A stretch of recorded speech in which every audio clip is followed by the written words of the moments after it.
Olá, eu sou João Pedro Souza e seja bem-vindo ao Clima de Crise. O Clima de Crise é um podcast desenvolvido para a gente conversar sobre mudanças climáticas. Ele nasce dos projetos Governança e Multidimensionalidade dos Riscos Climáticos e do projeto Comunicação de Proximidade, Memória, Resiliência e Adaptação Social a Riscos Climáticos e Catástrofes Naturais na Quarta Colônia. A cada episódio eu recebo professores, pesquisadores e profissionais que estão na linha de frente dessas questões.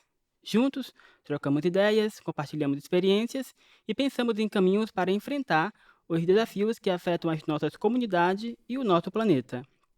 No programa de hoje, vamos falar sobre clima, território e educação ecológica. Para essa conversa, recebemos o professor Adriano Figueiró, do Departamento de Geociências da Universidade Federal de Santa Maria. Ele é coordenador científico do Quarta Colônia, Geoparque Mundial da Unesco e líder do grupo de pesquisa Pangeia e coordenador do Observatório de Paisagens Antropocênicas da UFSM. Ele também está à frente do projeto Memorar-QC, Memorial das Águas e Resiliência Climática da Quarta Colônia, que é uma iniciativa que busca unir ciência, educação e comunidade para construir uma cultura de resiliência diante dos eventos climáticos extremos que têm atingido o Rio Grande do Sul. Professor, seja muito bem-vindo ao nosso programa, tudo bem? Muito obrigado, tudo bem, João? É um prazer enorme poder estar aqui dialogando com você sobre todas essas atividades que a gente tem feito aí nos últimos 2 anos, praticamente. Tudo bem. Professor, para começar, eu quero que o senhor conte um pouco sobre o contexto em que o projeto Memorar-QC foi criado. De que forma ele surgiu como respostas aos eventos climáticos extremos que atingiram a região da Quarta Colônia no ano passado? Bom, o pano de fundo, a gente tem que levar em conta que nós estamos falando de um território de 3.000 quilômetros quadrados, aí, envolvendo 9 municípios, que em 2023 foi certificado pela Unesco como um geoparque mundial, né? Um geoparque mundial não é apenas um território que tenha um patrimônio geológico de valor universal, mas ele é, acima de tudo, um território que se propõe a estabelecer um modelo de vida saudável, né? Um modelo sustentável de desenvolvimento territorial. Dito isso, a partir dos eventos, né, das catástrofes climáticas aí de maio de 2024, nós imediatamente, enquanto comitê científico do Geoparque Quarta Colônia, nós entramos em ação no sentido de ver o que era possível de nós intervirmos, tendo em vista que a Quarta Colônia foi um dos epicentros, né, do impacto das chuvas em 2024 no Rio Grande do Sul. E o que a gente observou naquele momento, não só na Quarta Colônia, mas no estado do Rio Grande do Sul de maneira geral, foi uma tentativa muito, como é que eu vou dizer, uma tentativa muito técnica de recuperação dos territórios, né? Ou seja, aonde caiu a ponte, dá um jeito rápido de projetar uma nova ponte. Aonde a estrada foi interrompida, dá um jeito de botar as máquinas e botar a estrada de novo. E aí o que nós imaginamos é que, bom, é óbvio que havia e há sempre uma necessidade urgente de restabelecer as condições de vida da população, né, de circulação, de produção, mas tudo isso estava imbuído de uma lógica do esquecimento do que passou, né? Ou seja, vamos reconstruir o mais rápido possível e vamos esquecer o trauma e seguir em frente. E do ponto de vista das ciências humanas, nós entendemos que as grandes tragédias, além do fato de que elas, obviamente, precisam ser superadas e a vida precisa ser retomada, mas existe um elemento de memória absolutamente necessária nesses eventos, né? Por quê? Porque quando nós não esquecemos o que aconteceu, nós temos menos risco de sofrer isso de novo, né? Ou pelo menos de passar pelos mesmos problemas que passamos dessa vez. Então, a construção da ideia do memorial, né, é uma tentativa de nós mantermos viva a memória do que aconteceu como um processo educativo para que esse território aprenda, né, que nós não controlamos a natureza, por óbvio não controlamos a natureza, e ainda mais em períodos de mudanças climáticas, mas nós temos como controlar as nossas ações. Nós temos como controlar a nossa forma de ocupar o espaço. E se nós aprendermos de uma forma inteligente, de uma forma efetivamente saudável, nós vamos ter menos risco de danos, de mortes e tudo mais quando novos eventos acontecerem. E eles vão acontecer, por óbvio. Professor, o senhor comentou sobre esse projeto de resgatar memórias, né? E como a gente tem uma memória viva, é difícil de você voltar, né? O projeto pode ajudar nessa questão. Isso. Além disso, também une ciência e a comunidade. Eu gostaria que o senhor comentasse como esse memorial pretende transformar o trauma, né, da tragédia em aprendizado coletivo, visto que é um projeto muito pautado na comunidade ali. Exato. Quando você observa os principais danos materiais, porque assim, tem duas coisas que nós precisamos aprender nessas tragédias. E eu talvez não vou nem usar o termo de tragédia, mas nesses eventos, né, nós temos duas coisas a aprender. A primeira delas é que a paisagem tal qual ela se apresenta para nós hoje, ela é produto destes eventos extremos ao longo de um tempo geológico profundo. Ou seja, não há nada de estranho no que aconteceu, porque isso vem acontecendo há milhões de anos. E a paisagem hoje ela só é o que é porque eventos extremos dessa natureza aconteceram com muito mais intensidade, com muito mais frequência. Bom, essa é a primeira coisa, né? Então, assim, não está se aproximando o fim do mundo, não é uma coisa absolutamente excepcional, né? É um processo natural da dinâmica da evolução da paisagem. Sim. Essa é a primeira coisa. A segunda coisa é que diante disso, e portanto, quando nós compreendemos isso, nós entendemos que esses eventos continuarão ocorrendo, né? E talvez com mais frequência em função das mudanças climáticas, nós temos que aprender como que nós nos protegemos para evitar o dano, né? O dano à vida, o dano material. E aí, quando nós vamos olhar efetivamente as pessoas que tiveram os maiores danos, né, as comunidades que foram mais afetadas, nós vamos perceber que os maiores danos ocorreram justamente naquelas estruturas construídas pelos seres humanos que desrespeitam os caminhos naturais da própria paisagem, né? Ou seja, desrespeitam os cursos dos rios, desrespeitam as áreas de alagamento natural das bacias. Então, o que nós precisamos fazer que as pessoas aprendam é entender qual é o espaço da natureza, né? E que espaço é esse que a natureza, nos próximos eventos, vai voltar a reivindicar para si, e quais são os espaços onde nós podemos ocupar. Porque se nós conseguirmos uma forma de ordenamento do território inteligente, nós poderemos ter eventos dessa natureza acontecendo de novo e nós não vamos ter danos ou vamos ter danos mínimos. Agora, quando você interrompe o curso do rio, quando você constrói a tua produção, a tua casa, né, exatamente no eixo de escorregamento de um morro, obviamente que você está se colocando numa condição de risco, né? Não é a natureza que vai te produzir aquele risco, mas é você que se colocou naquela condição. Então, todo o processo do resgate da memória é para trabalhar do ponto de vista pedagógico mesmo com as pessoas, para que elas entendam que algumas coisas precisarão ser redimensionadas dentro desse território para que eventos futuros não causem de novo o que causaram agora. Entendi. A Quarta Colônia é um território reconhecido pela Unesco como Geoparque Mundial, o senhor comentou Uhum. isso há pouco. Como o conceito de geoparque se relaciona com o fortalecimento da resiliência climática e o desenvolvimento sustentável da região?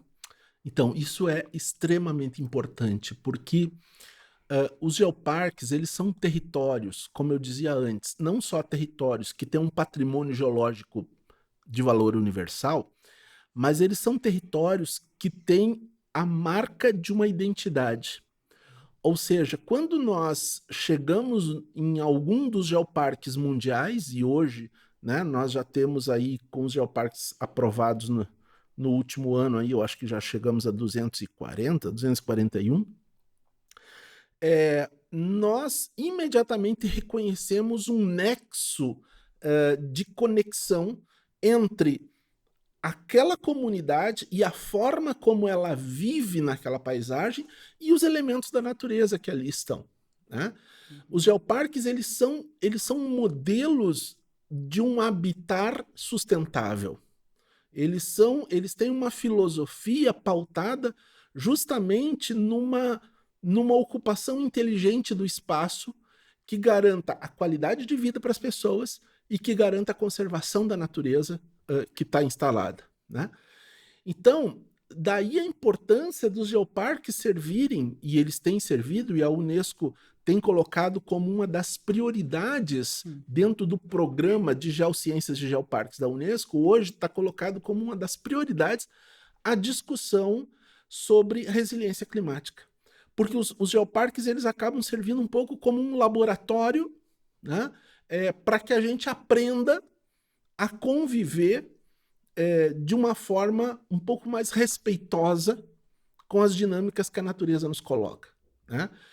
Eu diria que é talvez um ponto de virada no processo antropocêntrico que nós desenvolvemos ao longo do século XX, que simplesmente nós nos colocamos como os senhores de tudo, né?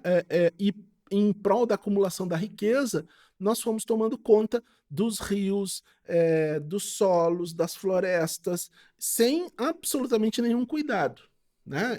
Sempre usando a lógica da redução de custos. Quanto mais lucro eu posso ter com menor investimento, com menores custos, isso me dá maior riqueza, acumulação de riqueza. E isso tem causado o que tem causado, né? Então, assim, hoje nós nos damos conta que é preciso repensar a nossa forma. E veja, os geoparques, especialmente, eles ocorrem especialmente em comunidades mais economicamente vulneráveis, né? Porque isso é parte da filosofia da própria Unesco, né? Os geoparques, eles representam uma alternativa de desenvolvimento territorial para os territórios que não conseguiram se inserir na economia globalizada de alto rendimento, vamos dizer, né? Então, aonde você for nesses 241 geoparques no mundo, você vai encontrar comunidades que têm em comum duas coisas. Primeiro, uma cultura de longa data acumulada, né? E segundo, uma conexão muito forte com a natureza. Portanto, uma vida predominantemente rural, né? Nos geoparques ao longo do planeta. Então, são esses territórios que, na verdade, talvez vão tentar oferecer ao restante do mundo um modelo, né, de reaproximação com as dinâmicas da natureza e de respeito com esses processos. Daí a importância, então, de nós termos o nosso Geoparque Quarta Colônia, dentre tantos outros, né, como, enfim, um geoparque que tem discutido e experimentado estratégias, né, para superar este processo sem perder a memória. Ok. O senhor também faz parte do Comitê Científico do Geoparque Quarta Colônia, Uhum. né? Esse comitê ele tem um papel muito importante na articulação entre pesquisa, educação, conservação e o desenvolvimento local. Eu Isso. quero que o senhor conte para mim como tem sido essa experiência e de que forma, o senhor já falou, mas de forma breve, mas de que forma o comitê contribui para integrar a ciência e comunidade nas ações do Geoparque. Então, eu tenho dito, e na verdade não é nem eu que tenho dito, são os próprios gestores da UFSM, que os dois geoparques que nós assessoramos hoje, que é o Quarta Colônia e o Caçapava, eles representam para a UFSM, inegavelmente, o maior programa de extensão que nós já tivemos nessa universidade, né? Nós temos pelo menos por volta de umas 30 áreas do conhecimento envolvidas em diferentes discussões temáticas dentro do Geoparque, né? Que passam desde essas questões de mudanças climáticas até questões de patrimônio cultural, de gastronomia, de saúde, né? De educação, enfim, de artes, né? Então, assim, é um espectro bastante amplo, porque viver num território pressupõe você integrar diferentes dimensões da vida humana, né? Que passa pela saúde, que passa pela produção agrícola, que passa pela forma de fazer a arte e representar aquele território artisticamente, e tudo isso diz respeito a um geoparque, né? Então, o comitê científico ele tem feito esse esforço de tentar conectar essas diferentes áreas do conhecimento. A gente sabe que isso é muito difícil, porque, por incrível que pareça, a universidade ela só tem um discurso de interdisciplinaridade, mas ela tem uma prática completamente fechada, disciplinar, né, fragmentada. Então, assim, filosoficamente, a gente fala de interdisciplinaridade e na hora de sentar ao redor de uma mesa e preparar um projeto único para diferentes áreas do conhecimento, as pessoas não avançam, né? Por uma série de motivos conceituais, epistêmicos, metodológicos. Então, isso tem sido um desafio, não há dúvida, né? E esse desafio acabou sendo, de alguma forma, atravessado por essa demanda imediata das mudanças climáticas, né? Porque a gente vinha numa certa construção dessa integração interdisciplinar, mas nós fomos pegos, né, quase de surpresa por essa necessidade de dizer, olha, o comitê científico agora tem que dar resposta a isso. Uhum. E isso acabou assumindo uma certa centralidade do nosso debate hoje, né? De como é que nós colocamos o território na marcha do processo da recuperação, né? Porque é especialmente uma questão assim, a gente acompanhando pela mídia, né? A gente ouve falar sempre de muito recurso, né? Ah, o governo federal, o governo estadual deram não sei quanto para a recuperação desses territórios. Mas é essa recuperação que a gente falava antes, que é uma recuperação que pouco chega na qualidade de vida do cidadão que mora, né? Que não dialoga com a cultura dele, que não arma ele, que não prepara ele para os eventos futuros, né? Simplesmente é um processo da recuperação que coloca para ele de novo a estrada, que coloca a ponte para ele.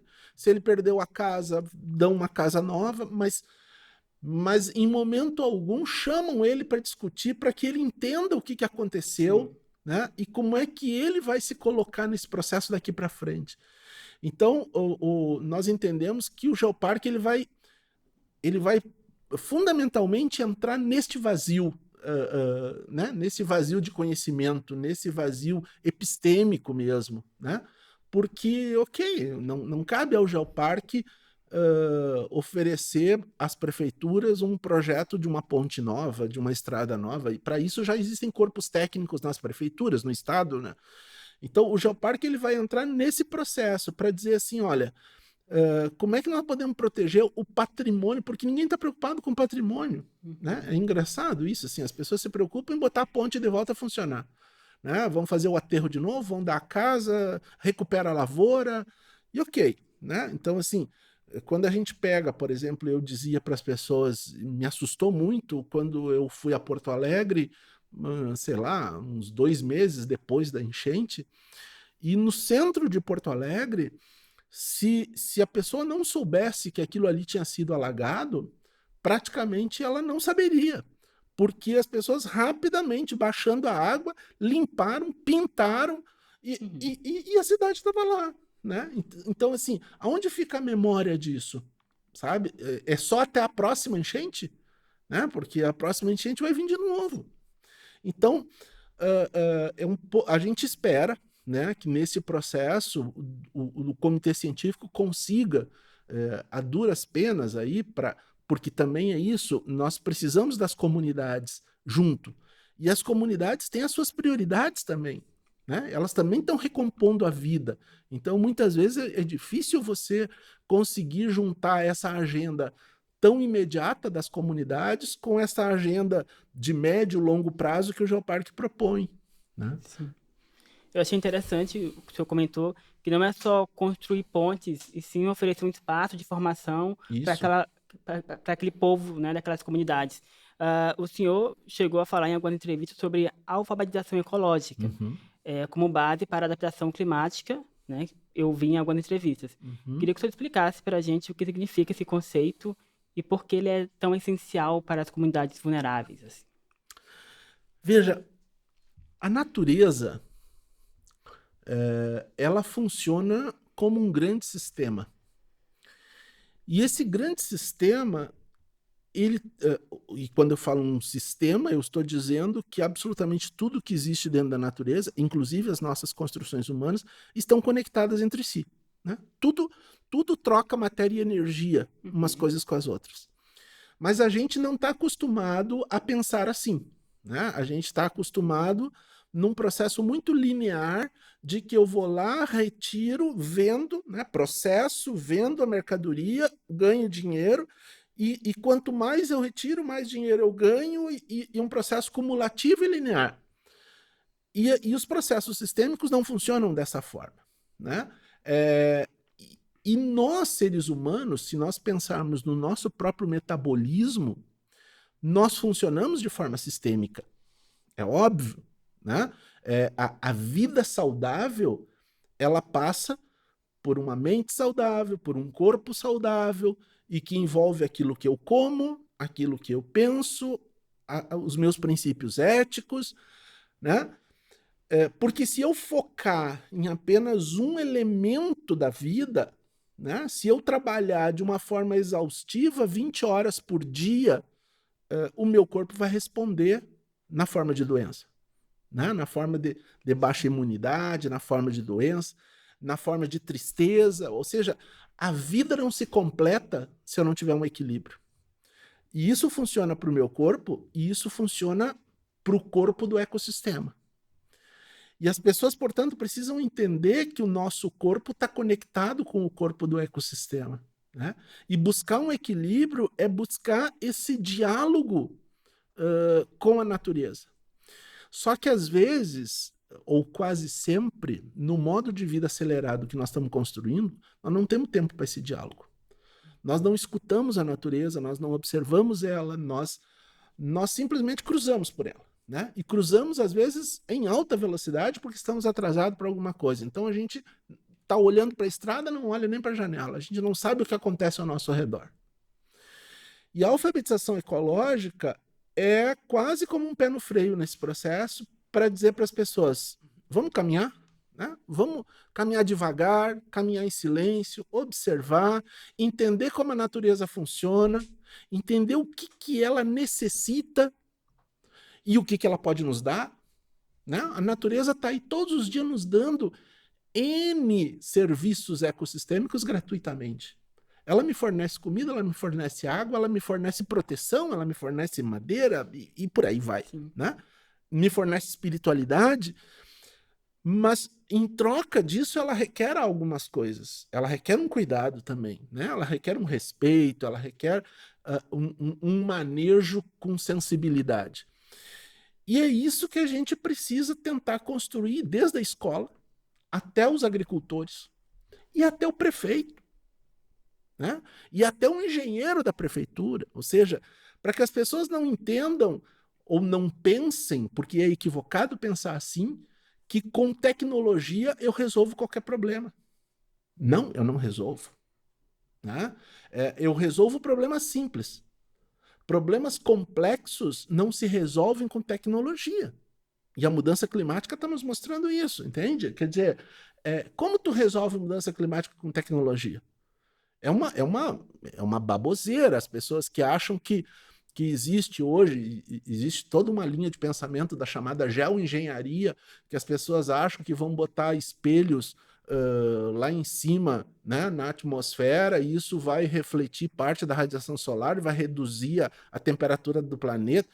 Isso é uma tremenda baboseira, né? Porque problemas complexos não têm soluções simples. Isso é um princípio da física já, né, de séculos atrás. Então, a alfabetização ecológica é um pouco isso, para as pessoas se alfabetizarem no funcionamento da própria natureza e entenderem qual é o papel delas neste processo. E os projetos que são criados aqui na faculdade, eles conseguem chegar até essas comunidades, né? Até o local, assim, e pode auxiliar e ajudar, criando oficinas, né? E entre outros. E um dos pilares do projeto é o protagonismo comunitário, né? Principalmente ali para jovens, estudantes e agricultores. Isso. Quais têm sido as principais ações educativas realizadas e como a comunidade tem reagido a essas propostas, assim? A gente. É bem verdade que eu tenho que admitir que a gente está indo muito mais lento do que nós gostaríamos e até que nós precisaríamos. Nós precisaríamos estar mais acelerados. Mas é uma série de entraves burocráticos, administrativos e tudo mais, que tem nos feito ir num ritmo possível, né, através de oficinas com escolas. Nesse momento, basicamente, nós estamos discutindo essa questão dos rios e dos solos como um elemento mais central nesse processo, porque foram os elementos mais afetados, né, nesse processo das mudanças climáticas, dos eventos de 2024.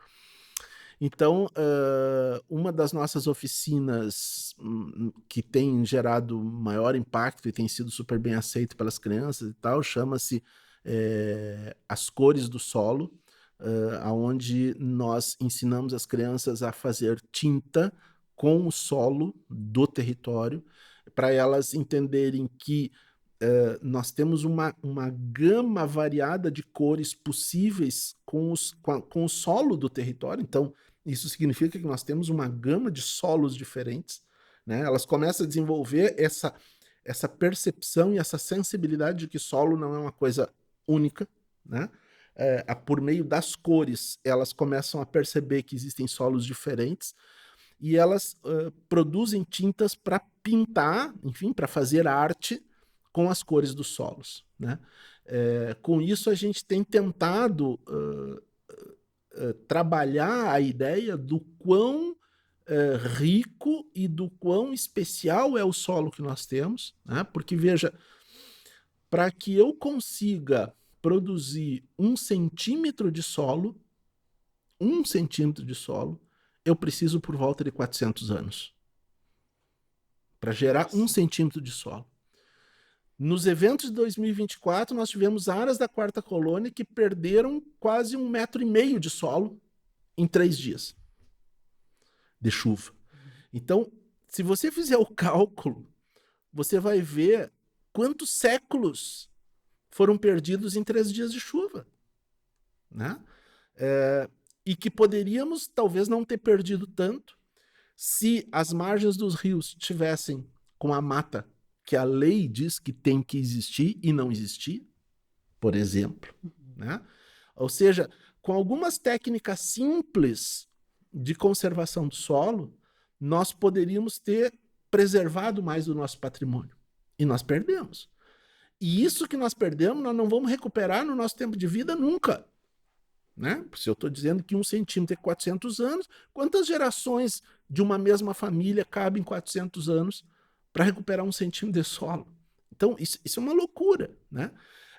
Então, é um pouco desse diálogo que nós temos tentado fazer a partir das escolas, né? Mas o grande objetivo nosso é que, a partir disso, a gente consiga despertar os jovens para que eles tenham protagonismo. E isso já é uma etapa posterior, né? Assim, e o ter protagonismo significa nós construirmos coletivamente uma carta do direito à qualidade de vida e do direito a um clima suportável e sustentável para o seu território. E aí não é o professor da universidade que vai dizer, né? Não é o engenheiro que vai dizer, não é o prefeito que vai dizer. São as comunidades que têm que definir o que elas querem para o futuro delas, dos filhos delas, dos netos delas e de todas as gerações futuras que elas nem sequer sonham ainda, né? E se nós coletivamente acordamos essa declaração de vida, e nós lutamos para cumprir com essa declaração, nós estamos caminhando no sentido da sustentabilidade, que é o que qualquer geoparque propõe no mundo. Sim. Eu gosto muito de enfatizar a importância da faculdade, da faculdade, da pesquisa, da extensão para essas comunidades assim, pequenas, né? E o senhor tem uma longa trajetória na extensão universitária. De que forma essa prática tem contribuído para aproximar a universidade da sociedade, especialmente em momentos de crise climática? Então, eu acho que a extensão ela é sempre um desafio para nós, né? Especialmente a extensão que nós entendemos, ou como nós entendemos a extensão, né? Porque durante muito tempo as universidades em geral faziam uma extensão que era simplesmente uma tentativa de transferência de conhecimento quase que unidirecional, né? Eu vou lá, vou ensinar. As áreas rurais até hoje tem muito essa coisa do dia de campo, né? Eu vou lá para ensinar. Não tinha uma escuta? Era Exato, mais... tá. exato, né? A gente hoje trabalha a extensão como um processo dialógico, Sim. né? De ensinar e aprender. Sim. Né? E claro que isso complica muito mais, né? Porque na condição de um aprendiz, nós também precisamos nos encaixar na própria realidade dessas comunidades, dessas escolas, desses agricultores e tudo mais, né? E isso é um desafio tremendo, porque nós estamos trabalhando com processos culturais que são muito complexos, né? Nós estamos, na universidade, nós estamos muito mergulhados num conhecimento iluminista muito pautado na racionalidade, né? E numa racionalidade que hoje tem sido meio que capturada pelos elementos da produtividade, da aceleração, da tecnologia. E quando nós chegamos lá, a realidade deles é outra.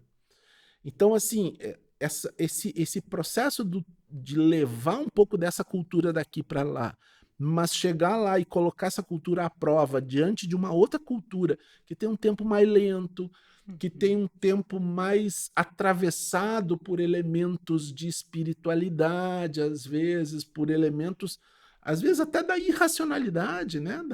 De uma cultura que vem passando de gerações em gerações. Isso é muito complicado, né? Mas se nós nos propomos a ouvir, se nós nos propomos a fazer uma mediação nesse diálogo, bom, é assim que tem que ser. Então, eu diria, é desafiador, né? É desafiador porque não é uma agenda pronta, né? Eu não consigo planejar assim, eu vou ter lá tantas idas, cada ida eu chego lá, dou uma palestra e venho embora, né? É um processo que às vezes tu começa achando que tu vai por um caminho e tu tem que repensar esse caminho e e assumir outras direções justamente para conseguir te aproximar daquilo que a comunidade anseia, né? Ou daquilo que ela tem para te ensinar também, né? Entendi. Então, o senhor considera que houve uma mudança na extensão? Antes era muito mais unilateral, onde a faculdade, em tese, tinha o conhecimento e repassava para aquela comunidade, e hoje é diferente. Ela vai mais também como para ouvir a população, conhecer ali os problemas e a partir de então ter uma troca de experiência, seria isso? Só para eu entender.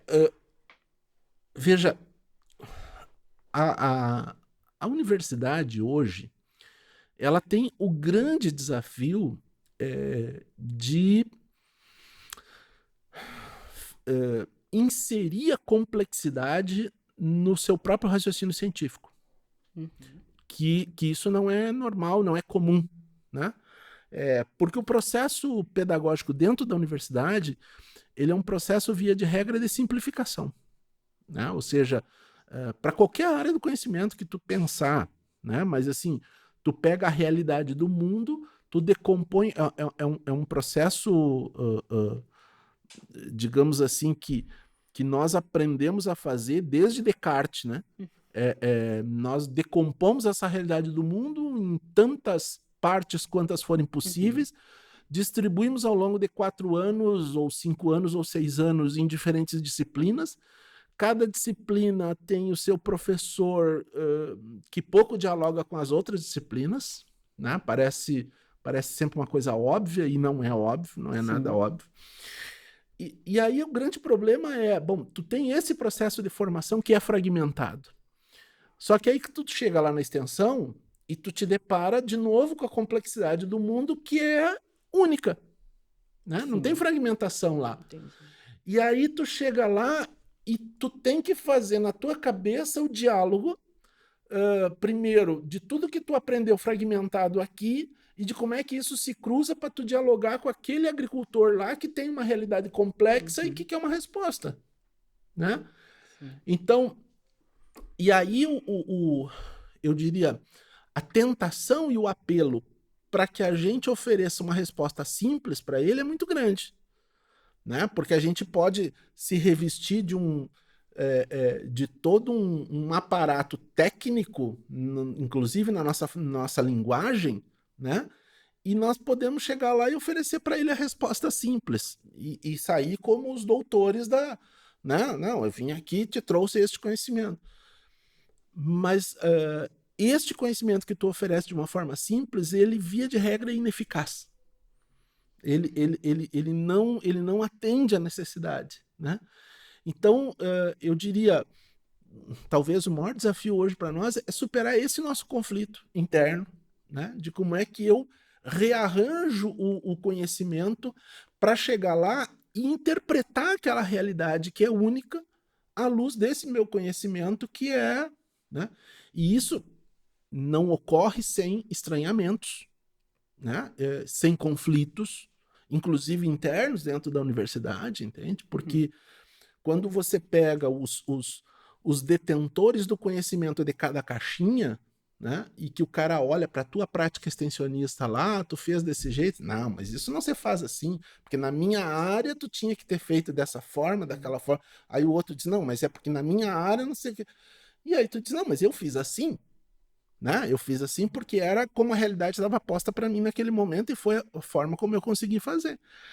Então, eu acho que digamos, esse desafio a gente tem, né? Mas é um desafio bom, porque a gente fica se confrontando a todo momento com as nossas próprias verdades, né? E quando você faz isso, você tem mais chance de assumir alguma humildade, de dizer às vezes que não sabe, né? De dizer que não tem a resposta. E de alguns momentos trocar, fazer esse diálogo lá e trazer respostas que tu nem imaginava. Entende? Sim, entendi.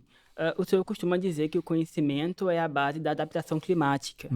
A partir da experiência do projeto, o que o senhor considera fundamental para que as pessoas consigam, né, se preparar para os próximos eventos extremos? Então, pegando um gancho do que eu te dizia antes, de que a natureza é um processo sistêmico, Sim, né, e integrado. Então, veja, nós, pensando o Geoparque Quarta Colônia, por exemplo, né, nós temos, vamos lá, sei lá, 60%, quase 70% do território do Geoparque, ele é banhado por uma grande bacia, né, por uma única bacia aí do Rio Jacuí.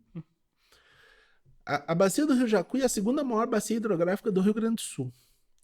E, portanto, tudo que as pessoas fazem a montante, né, ou seja, mais ao norte da Quarta Colônia, e eu estou falando isso desde Passo Fundo, por exemplo, para cá, para o sul, tudo que as pessoas fazem lá repercute na Quarta Colônia. Né?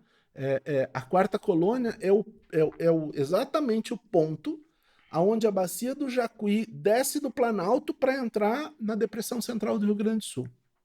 Então, assim, a água vem com uma energia muito forte, porque ela vem do Planalto, vem de regiões de terrenos com muita declividade, com uma velocidade muito alta, e quando ela cai na planície sedimentar, ela perde energia e deposita o seu sedimento.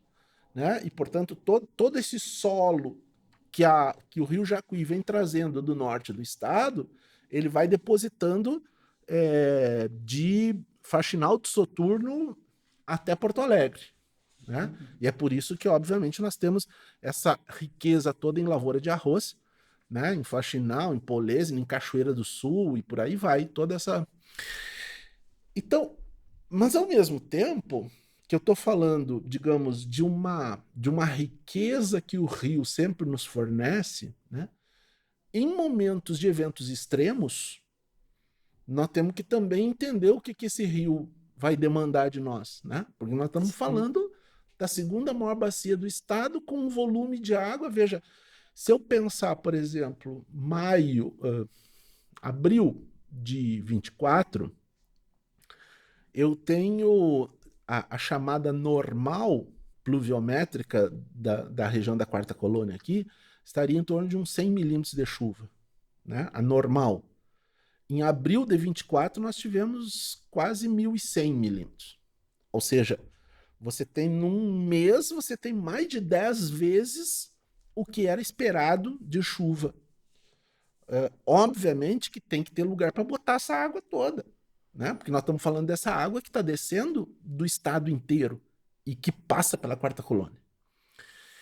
Então, não é simples de nós pensarmos como é que a natureza pode acomodar este processo, tá certo? Então, eu acho que o desafio todo do aprender passa especialmente pelas pessoas entenderem que o nosso território, assim como a natureza em geral, ele é sistêmico. Portanto, se eu derrubar a mata lá em Nova Palma, o cara lá em Restinga vai sofrer. Em Faxinal vai sofrer. Uhum. Né?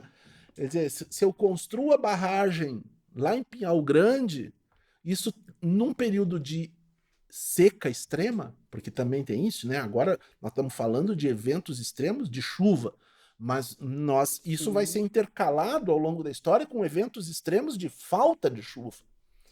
Então, assim, guardar a água lá pode significar falta de água aqui, porque esse processo é integrado.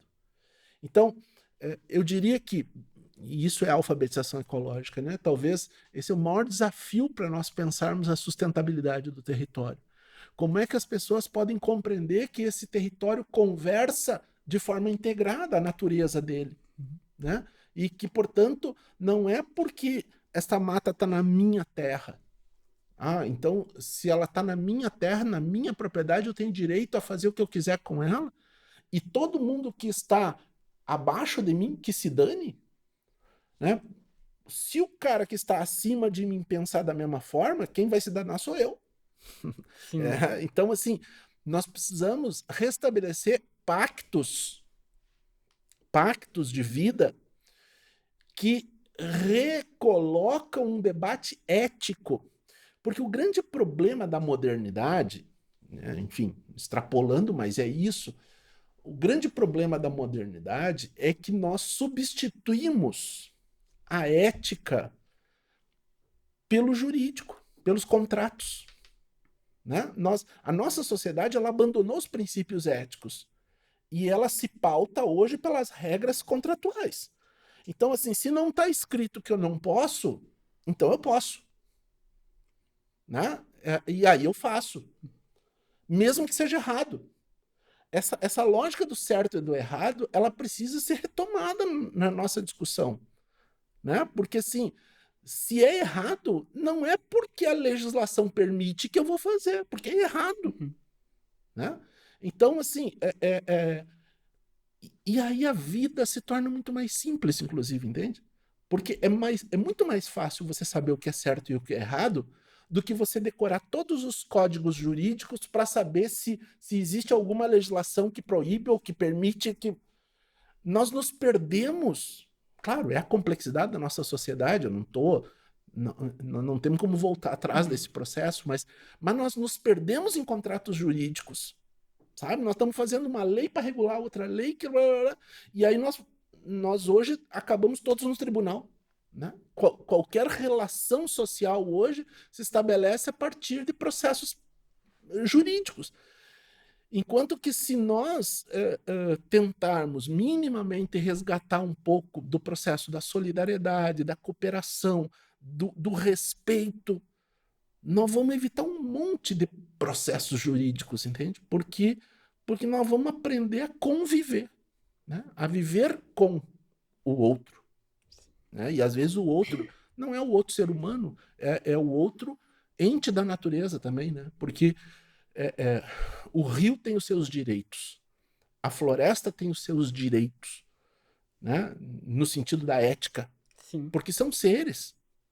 Né? Nós só precisamos aprender, porque eles não falam a nossa língua, nós precisamos aprender a ouvir a língua deles. Sim. E a ter mais consciência também. É isso. Professor, eu quero te agradecer pela presença, a gente vai encerrando o nosso programa. Muito obrigado pela conversa, foi bem interessante tê-lo conosco aqui nesta tarde. Que seus projetos consigam inspirando ações de resiliência e educação ambiental. Muito obrigado.